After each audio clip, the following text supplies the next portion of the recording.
আরও একটা ক্রিকেটের বিগ ব্রেকিং নিউজ নিয়ে আপনাদের সামনে আমি দেব হাজির হয়ে গেলাম। বন্ধুরা, আজকে বাংলাদেশ ভার্সেস ওয়েস্ট ইন্ডিজের মিরপুরের মাটিতে, বাংলাদেশের ঘরের মাটিতে দ্বিতীয় ওডিআই ম্যাচ ছিল।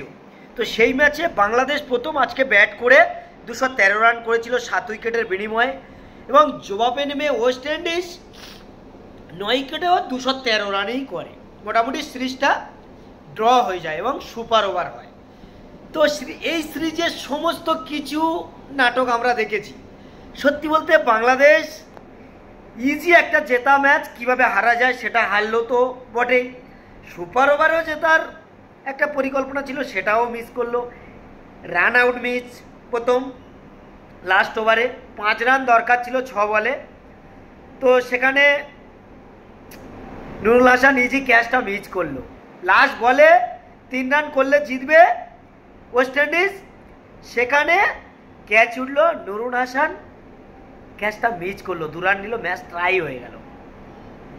ম্যাচ ট্রাই হয়ে গেল। দ্বিতীয়ত সুপার ওভারে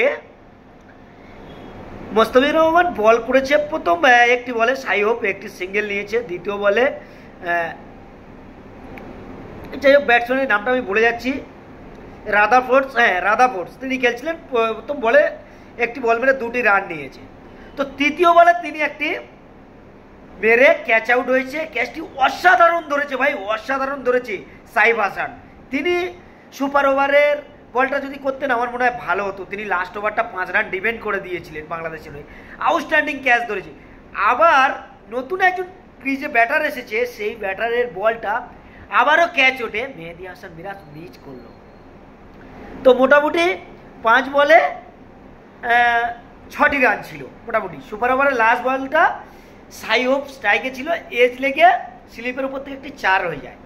তো 10 রান মোটামুটি করেছে, 11 টার্গেট ছিল। তো সত্যি বলতে আকিল হোসেন প্রথমটা তো 1 রান দিল, তারপর ওয়াইড, তারপরে দ্বিতীয়ত কথা এদিক সেদিক করে মোটামুটি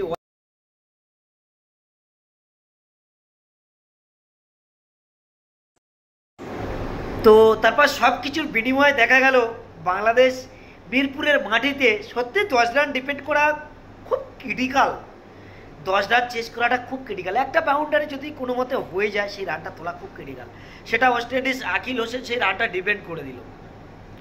সাইফ হাসানের মতো একজন ব্যাটার দাঁড়িয়ে আছে, কিছু করতে পারলো। সব থেকে বাংলাদেশ ম্যানেজমেন্ট কমিটির আমি একটা জিনিস বুঝতে পারি না, রিশাদ হোসেন কি অসাধারণ ব্যাট করলো ভাই। 14 বলে 39 রান করেছে আজকে তিনি, তাকে দিল না ভাই। নাজমুল হোসেন শান্ত যে T20 কোয়াডে থাকে না ভাই, স্কোয়াডে যার নাম নেই, তাকে ভাই সুপার ওভারে 1 রাউন্ডে খেলা। এটা ভাই তোমাদের কি ভাই আমি বুঝতে পারি না। তাহলে তোমরা কিভাবে জিতবে? এটা তোমাদের ব্যাড লাক ভাই, এটা তোমাদের ডিসিশন ভুলের জন্য তোমরা হেরেছো।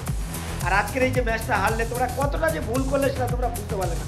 8টা টিম কোয়ালিফাই করবে 2027-এর বিশ্বকাপে, সেখান থেকে ওয়েস্ট ইন্ডিজকে সরিয়ে ওয়েস্ট ইন্ডিজের জায়গায় তোমাদের ঢোকার কথা ছিল, কিন্তু ওয়েস্ট ইন্ডিজকে তোমরা তো আমার মন বলে হারাতে পারবে না। সিরিজটা তো বর্তমানে আজকে মিরপুরের মাটিতে ওয়েস্ট ইন্ডিজ সুপার ওভারে বাংলাদেশকে হারিয়ে সমতায় আনলো সিরিজ 1-1 এই মুহূর্তে। তো বন্ধুরা, আমার ভিডিও যদি আপনাদের ভালো লেগে থাকে তো একটা লাইক কমেন্ট শেয়ার করে দেবেন। Thank you so much.